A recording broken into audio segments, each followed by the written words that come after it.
So today is about VoiceObjects 12, the new release, new features coming with this release. My name is Andreas Vollmer, Product Manager with Voxeo. And the three topics I want to talk about is mobile web development, hotspot analytics, and business user interface. Mobile web development, this is about adding capabilities for mobile web for smartphones and tablets to VoiceObjects as in terms of the web channel. Hotspot analytics, this is about adding reporting capabilities to the development environment, desktop for Eclipse, for the reporting data to be made available to developers. And finally, business user interface, this is about giving business users the possibility to manage features, to parameterize IVR applications at call time, really, at real time, without having to go through IT. And for mobile web development, this is in the context, of course, of the multi-channel capabilities of VoiceObjects, where VoiceObjects has been available as an IVR platform, application platform, since day one, for some more than 10 years now, I think. Texting has been added later, and also mobile web. Texting on SMS, chat, Twitter, and soon also Facebook. Mobile web, we have had some early success with mobile web and associated rendering templates, but we have gone much further now by adopting a open source framework, namely JQuery Mobile, to allow for cross-browser and cross-device development, meaning you design the content once, and without much or any adaptation, it will look great and feel great on the iPhones, Androids, Windows Mobile, etc., smartphones and tablets out there. JQuery Mobile is the leading mobile web JavaScript framework. It's constantly evolving, and we are keeping up pace with jQuery Mobile, adapting our speech platform driver and rendering templates to the new releases of this framework. And we have integrated it into the development environment to some good extent. If you want to check out a demo without having to download VoiceObjects, you can use this URL, http://bit.ly prime-telecom. Use it with your Android, with your iPhone, and you will find the mobile web presentation or representation of the of our Prime Telecom sample application, which, as some of you might know, is also available on the phone. And here's a number, a US phone number, which you can use to sample the same application as an IVR application, and also as text-based application. So you can also, if you're in the US, you can use this same number to send an SMS and get the dialogue going with Prime Telecom. So what I just did and what you just witnessed in silence was the creation of a very simple call flow, just starting with an initial module and adding a login input state, which really represents a web form, asking the user for username, password, and also a language selection. And what I was just at was adding a tuning parameter that would allow me to assign labels to the respective fields. So let's just do it. Let's add username for the user field, password colon for the password field, and language selection for the language field. Let's save this, do a redeploy. Oh, I have to do one thing here, and that is say that this is the presentation label, slot label tuning parameter. So let's redeploy. And go back to the iOS simulator, call the local demo. And here you see now username, password, language selection as the labels in front of each of these fields. And if you wanted, for example, this third field to be not represented as a list of radio buttons, but as, say, a combo box, you could go ahead and say list, assign this to the language field, redeploy again, and this will be shown as a list. Let's try that. Local demo. And here we go. Now you have a list selection. Okay. So this should just give a very quick look into mobile web development with VoiceObjects. This is how how an application will look like without any tweaking of the rendering templates. That being said, of course, all the aspects here of how the application is being rendered can be tuned by tuning the HTML5-based rendering templates, and also by adding a lot of custom parameters that can be managed through this page here. So you can get started right away without thinking about the UI, or you can also take an existing UI design as a template and implement against that using the VoiceObjects framework. Okay.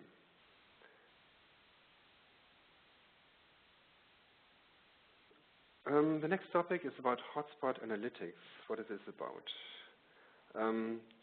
Problem statement. Many of you know about the VoiceObjects Analyzer being a part of our VoiceObjects platform.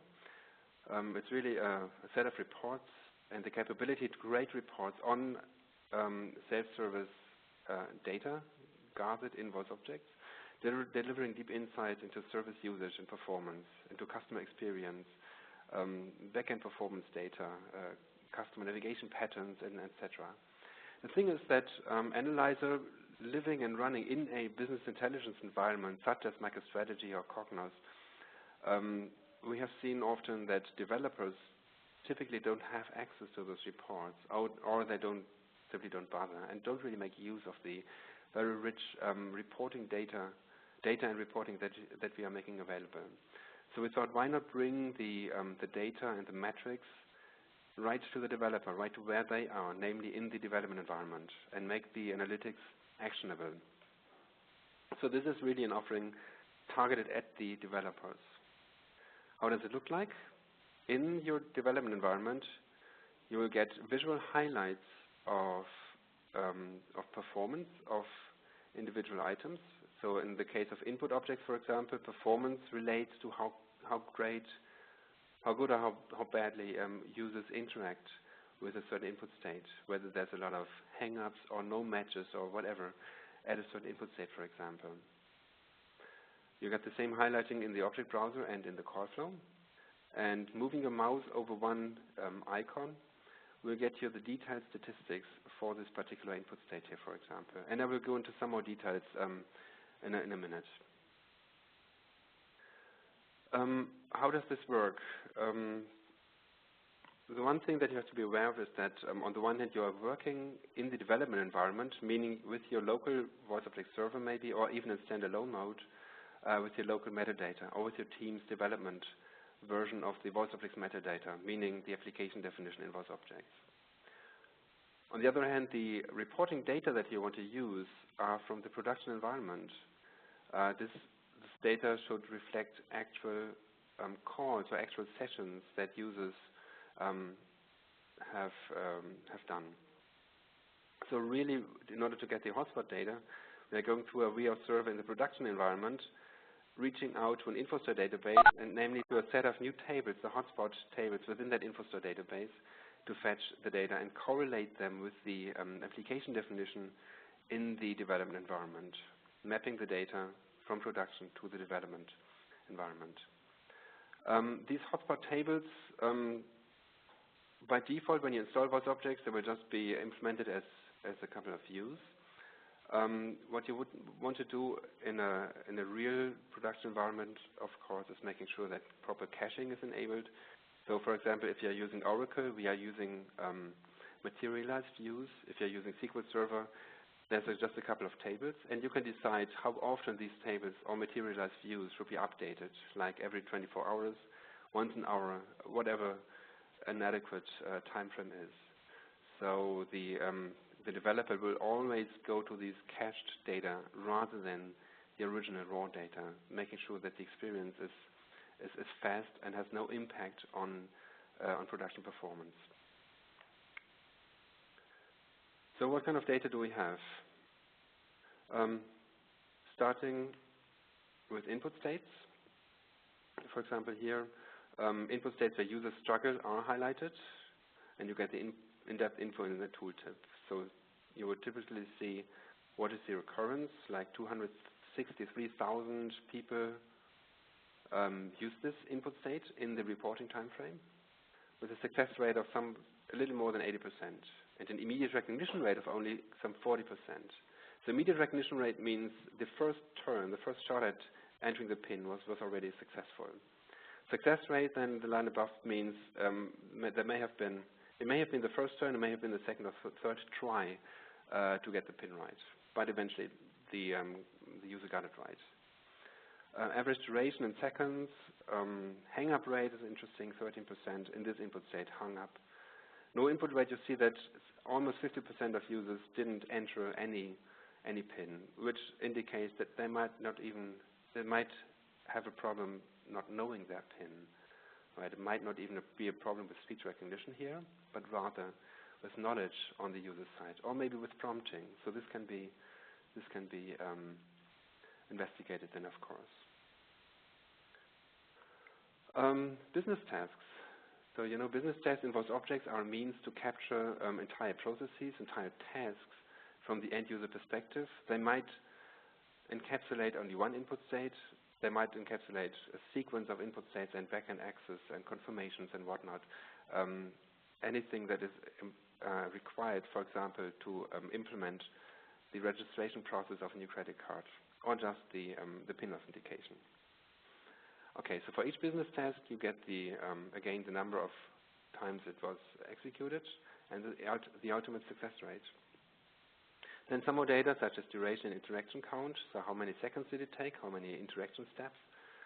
And for the failures, that's very important, a breakdown by failure categories.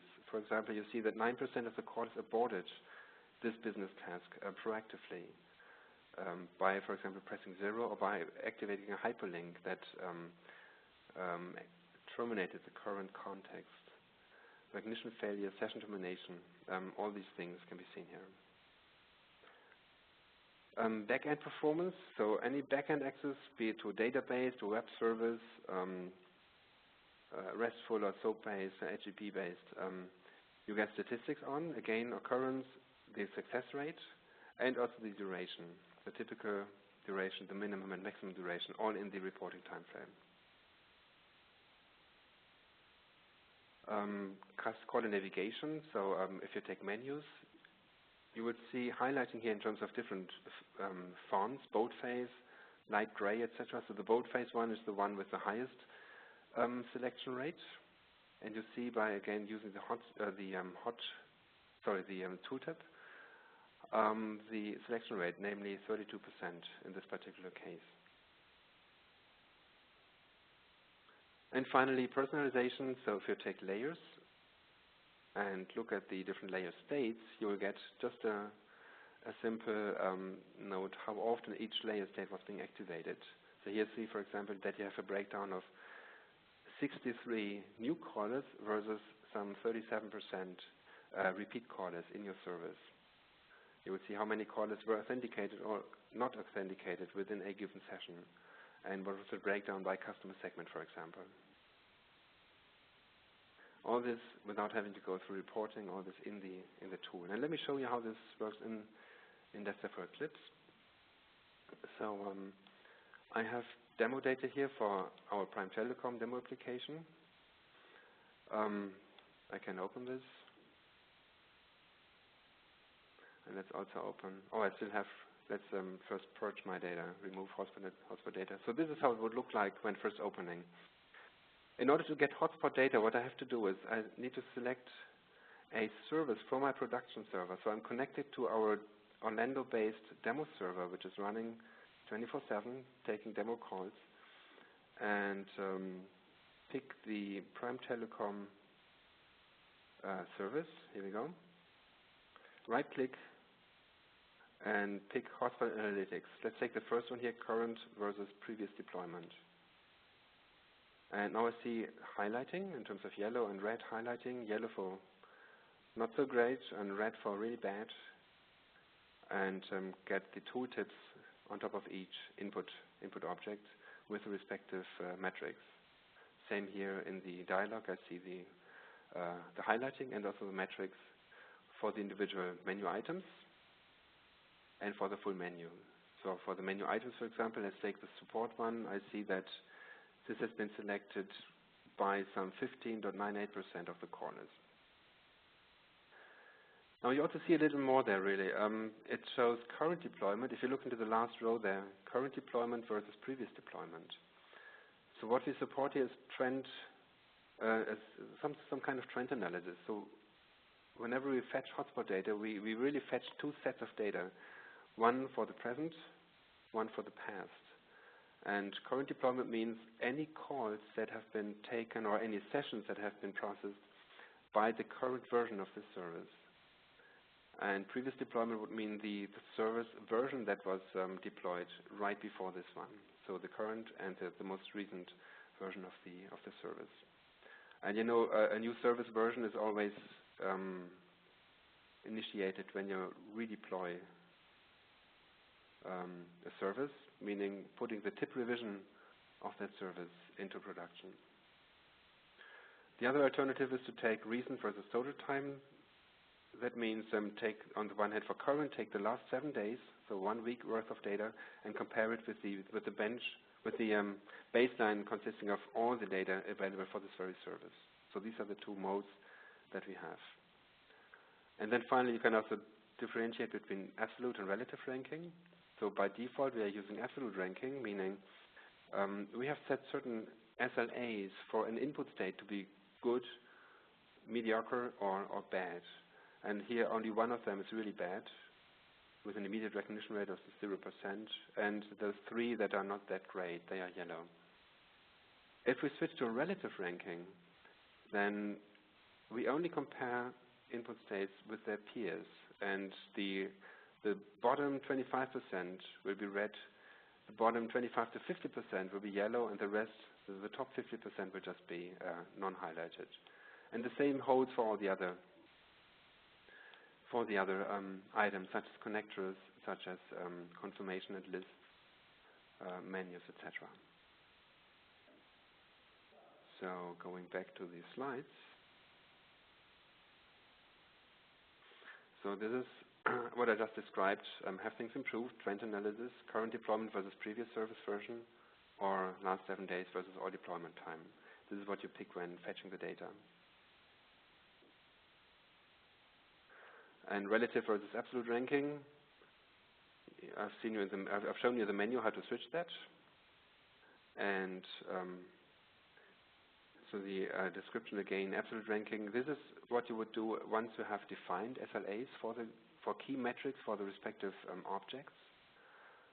Key metrics such as, for example, immediate success rate, completion rate, success rate, etc. And you know how in your environment, in your company, you want to define these SLAs. As long as these SLAs haven't really been defined, I suggest to use relative ranking to just single out the worst performers and focus on them and try to optimize those.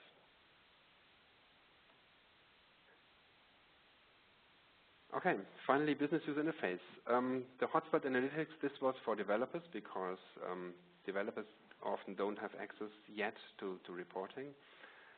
Business user interface addresses business users who don't normally have access to the implementation of the IVR or the self-services for web and text-based channels.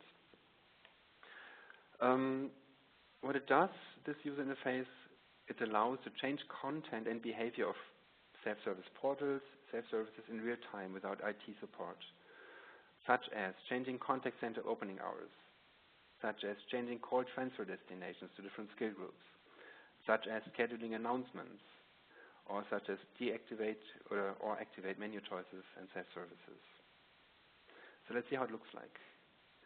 This is the typical UI, kind of bluish in Voxeo colors. The colors, by the way, and everything pertinent to the UI can be adapted to your corporate colors, identity, fonts, etc. It's all based on cascading style sheets, of course. And the parameters that are being made accessible or configurable to business users are just shown here in this list. And IT can define which parameters in a given IVR application or mobile web or text application are being exposed to business users. So this is an example of a calendar, for example. So let's go to a live example first before going a little bit more into what's behind. I'll take the Safari browser. Where is it? Here we go.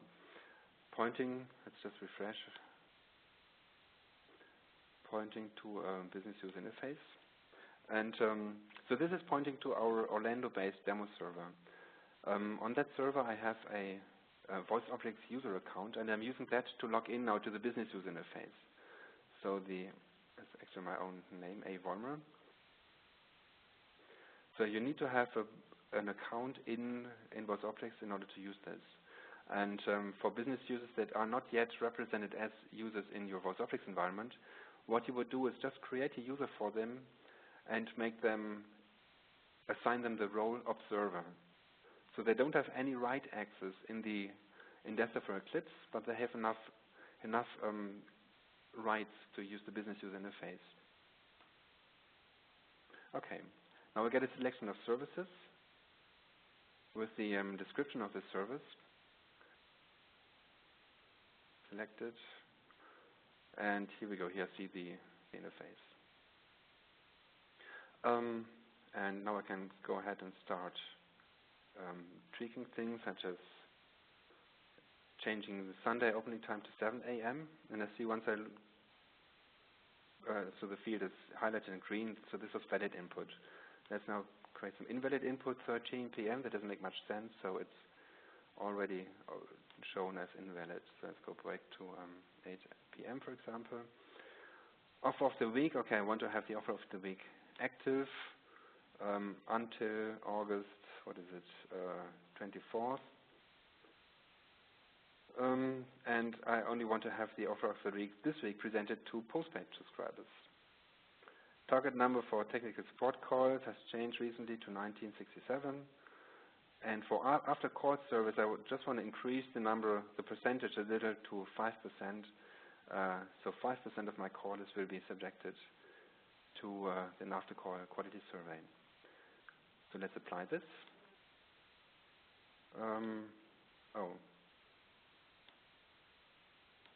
Something not yet valid. I don't know. Okay, so I have to admit this is still in late beta. I haven't really, it's not been fully tested and it's not yet available. We make this available in 2 or 3 weeks from now in the on our website. So let's see what else we have here. Recent versions. So whenever you deploy a version, there will be a new version number assigned here in this list. And you can always go back in previous versions, such as fetch this old one. And I see now the changes or the status of the system of those parameters at that time. And therefore, if I want to reconfigure the system to that status, I just have to press apply now, and it's been made active. I've seen okay. So how does this work in the background? Going back to my slide. Okay, I already talked about the integration with user management. Business users can only configure those services that they have access to. This is by virtue of us using the built-in VoiceObjects user management. And this also works in multi-tenant environments. So if you're using multi-tenant setup in VoiceObjects, business users will only ever see services within their realm, within their tenant's realm, for example. Flexibility, control, risk mitigation. So when giving business users access to certain parts, certain parameters in your IVR, in your text or mobile web-based services, IT always is a little scared because things might go wrong. In this case, IT really has full control over what parameters can be configured and how they can be configured and how they are validated before activation. So let's see how this works. Okay, I just want to use this one here, this slide. So let's, for example, look at the outage message, the first one in this list. What is being shown here is defined in XML, in an XML structure defined by IT, which is, by the way, for those of you in the know, looks very much like our application default XML, which IT staff is already familiar with. We have just added a new element here, business user config, and in here you can define how this variable outage message is being exposed to the users. Format in this case is a list with 4 values: none, web outage, email outage, web hosting outage, and the respective lookup values. And there's a label outage message, and there's a description. So, by the way, I didn't show this. If I go back to Safari, I want to see a little bit more what is outage message really. I just click on this and get the description as defined by IT for this particular value. And in this business user config, you can define for integers, for example, min-max values. For strings, you can define regular expressions, etc. So in particular, regular expressions, of course, are a very powerful means to control the input or validate the input of users.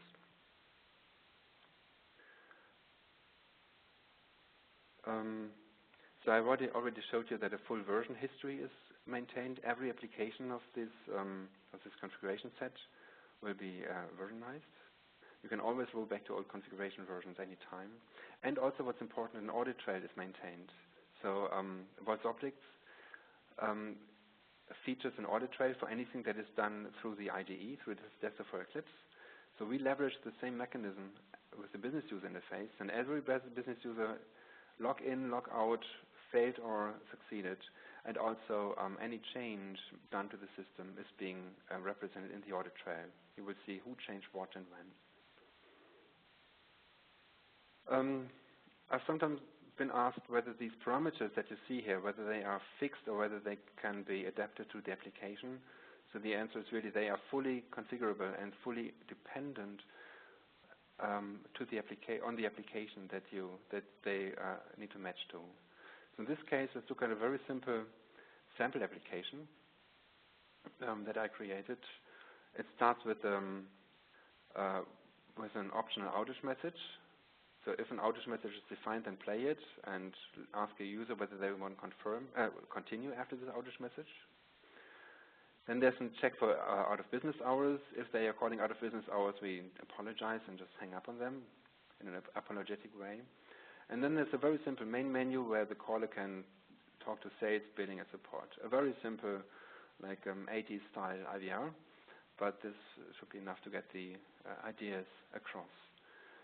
So in some parts of this application, you are using variables or layers that can be managed from this user interface. For example, the play outage message is controlled by a layer with those different states representing different types of outage messages. Out of business hours is a business rule implemented in VoiceObjects, take into account these 6 different time values for the respective days of week. The main menu has an optional menu item, billing, which typically is being presented only at the start of the month after the billing information was being sent out to, say, the subscribers of some services, and will not be shown at the rest of the month. So you can here enable or disable this option in the menu. And also, if you want to reorder menus, that's also pretty simply can be done, defining the order. Transfer to an agent, this of course leverages the information of the target number, which again can be configured through this interface. So the process is that the IT defines the application in VoiceObjects, defines which of those variables and parameters, variables and layers, and also collections, by the way, can be or should be exposed to business users, and then to define in this XML format how to present these values and how to validate them for proper input. Okay, in the application, ultimately, you just have to drag in one module here from a library, and it at default this is all it takes in order to implement this from the VoiceObjects perspective. There's going to be together with the download package, there's going to be comprehensive documentation, a getting started guide. It's pretty simple really to set this up, get it rolling, and it should. We hope that it should answer most requirements, 80–90% of the requirements that we typically see in projects, where in the past our partners, SIs, bars, etc., have gone ahead and created custom interfaces, web-based interfaces for IVR parameterization. Most, if not all of that, should be obsolete by using this standardized approach coming with VoiceObjects now. And one nice thing, I haven't said that anywhere, this business user interface, while coming out at the same time as VoiceObjects 12, not only works with VO 12 but also with previous versions. So even if you have VO 9.0 still running or VoiceObjects 10, 11, you can implement this business user interface and expose parameters of your applications to your business users. So if you're interested, this should be something to look into, and we'd be happy to go the first step together with you and identify how to best use this tool, and also maybe get idea for further extensions. Okay, getting started. As usual, the VoiceObjects 12 Developer Edition can be downloaded from our website, developers.voiceobjects.com, downloads. So just follow this link here. And you can get a fully functional standalone version of Desktop for Eclipse. You can use it to test out IVR text-based and web-based, mobile web-based development. You can use it even to including, by the way, also Hotspot analytics. So data is being gathered from your test calls and will be shown. The data from that will be shown in the development environment. Documentation, we have a new link to documentation under this link here, and you will find information on Hotspot analytics in the Desktop for Eclipse guide in this chapter, and information on jQuery Mobile WebDriver in the administration guide, customizing rendering template section, jQuery Mobile WebDriver. And finally, for the business user interface, okay, here there's a works for VoiceObjects 9.0 and above, and we will make it available soon in the next, hopefully 2 weeks, on our website. Okay, let's see whether we have any questions.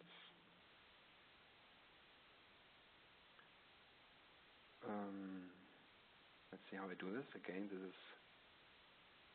kind of new for me. Let's look into the chat. Okay.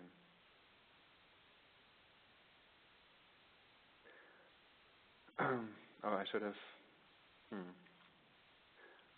looked into the chat a little earlier. So I see all the complaints about the non-existing audio. So I apologize again for the audio problems I had earlier on. So, question: could you show the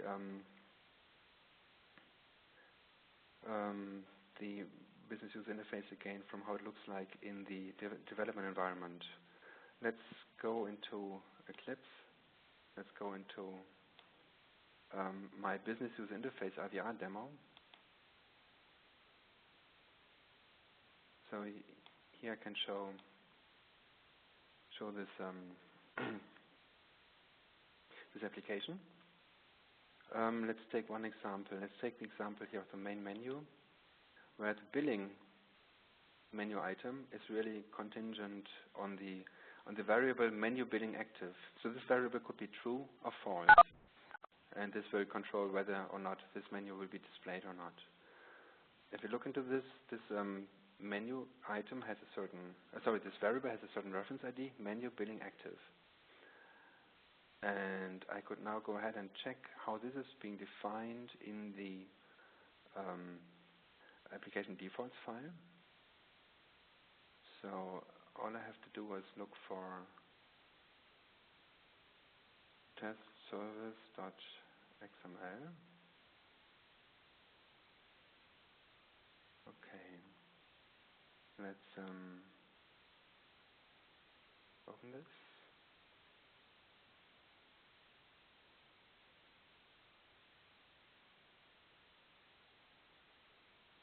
Okay, and once again, search for billing here.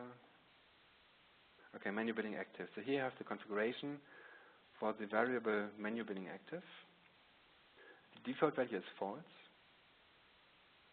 It's formatted as Boolean and has a label and a description. That's all it takes really in order for it to be shown in the interface in this way. False is the default, and you can switch it to true when, if need be.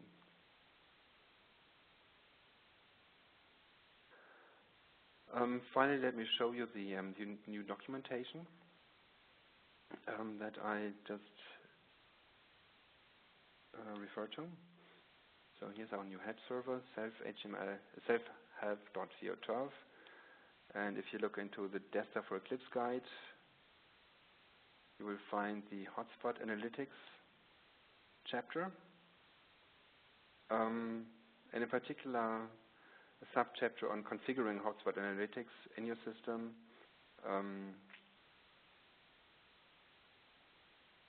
Creating the database tables for the respective